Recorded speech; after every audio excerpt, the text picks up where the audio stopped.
BNP লোকেরা মারধর করলো, আপনারা দেখছেন। বলতেছে আমি তারেক জিয়ার নামে কিছু বলছি। আপনারা মিডিয়া ব্যক্তি যারা আছেন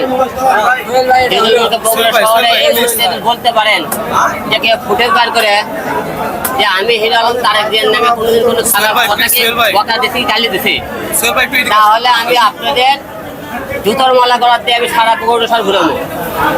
একটা ফুটেজ তুলকে বার করতে পারেন হিরো আলম তারেক জিয়ার নামে কিছু বলছে, যে কেউ বলতে পারেন আমি গোটাল বগুড়া শহর আমি জুতোর মালা দিয়ে ঘুরবো। যদি আপনারা না করে থাকেন তাহলে আপনার তারেক জিয়ার নাম করে কেন আমরা আজকে 2023-এ আমরা মনে করেছিলাম দেশ স্বাধীন হয়েছে, দেশ স্বাধীন হয়েছে, আমরা তাই মনে করছিলাম যে আমরা একটা শহরে আওয়ামী লীগকে সবাই দেশ স্বাধীন হয়ে গেছে, স্বাধীনভাবে চলবো, কিন্তু আমরা দেশ স্বাধীন হয়নি।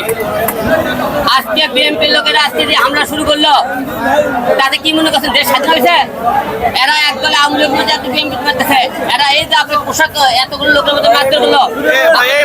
একটা কথা বলবেন যে আমি কোনোদিন তারেক জিয়ার নামে কোনোদিন কিছু করে থাকি, ফুটেজ বার করতে পারেন আমি জুতোর মালাতে ঘুরে যাচ্ছি ভাই। আপনি বললেন না ভাই, আপনি বলছেন যে এত মিডিয়ার মধ্যে কেউ আপনি করেন তারেক জিয়ার নামে একটা ঘটনা দেখান, তো হিরো আলম তুই তারেক জিয়ার নামে তুই বকা দিছে, গালি দিছো। আজকে এরা আমার উপরে কেন হামলা করলো? আমরা হামলা ফুটেজ দেখেছি, যে কয়জন মারছে প্রতিটা চেয়ারে দেখেছি। আমাকে আজকে হত্যা করার চেষ্টা করে সবার বিরুদ্ধে মামলা হবে। আমি তো হিরো আলম মৃত্যুকে ভয় করি না, মারতে পারলে মারে ফেলে দেন।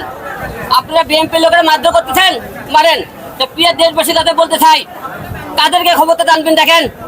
বিএনপি ক্ষমতা না আসতে বিএনপির লোকের পাওয়ার বেড়ে গেছে। আজকে বিএনপির লোক ক্ষমতা না পেয়ে বিএনপি মারধর শুরু করছে আমাকে। আপনারা বলেন বিএনপির কর বিরুদ্ধে আমি কথা বলেছিলাম, আমি জীবনে একটা মামলা করেছিলাম, সবাই জানেন, রুহুল কবির রিজভীর বিরুদ্ধে। সেই মামলাটা করেছিল আমাদের ডিবি হারুন, আমাদেরকে টেপে ফেলে, আমার পরিবারকে টেপে ফেলে ডিবি হারুন আমাকে মামলা করা, আমি প্রথমে বলেছিলাম। কিন্তু এরা যে আমাদেরকে মারধর করলো, যে একটা লোক কেন কোন জায়গাতে মামলা করলো, আমি কিন্তু মামলা করে যাইনি। আজকে বিএনপির লোক আমার পর কি হারে মারধর করছে সারা বাংলাদেশ আপনি দেখছেন, আপনারা মিডিয়াতে দেখবেন।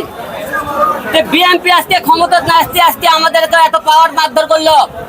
বিএনপি ক্ষমতা থাকলে মানুষ সব মনে করেন জবকর বিজয়ী, আজকে তার প্রমাণ দেখেন। তাই আমি আজকে বলতে বিএনপি লোককে মারে দেন, আপনি তারা মারলেন না, মারেন, মারে ফেল দেবেন। আমি একই দল মারা গেলে 100 জন দল থাকবে, কিন্তু আপনারা যারা মারধর করলেন আজকে আমাকে প্রতিটা ভিডিও পড়ে যাচ্ছে, মনে করেন না যে আপনার বিএনপির লোকেরা দেশ, আপনারা এখনই বাংলাদেশের প্রধানমন্ত্রী হয়ে গেছেন, আপনার দিয়ে মারধর করলেন, আপনাকে পিছনে অবশ্যই বাংলা বেরোতে হবে।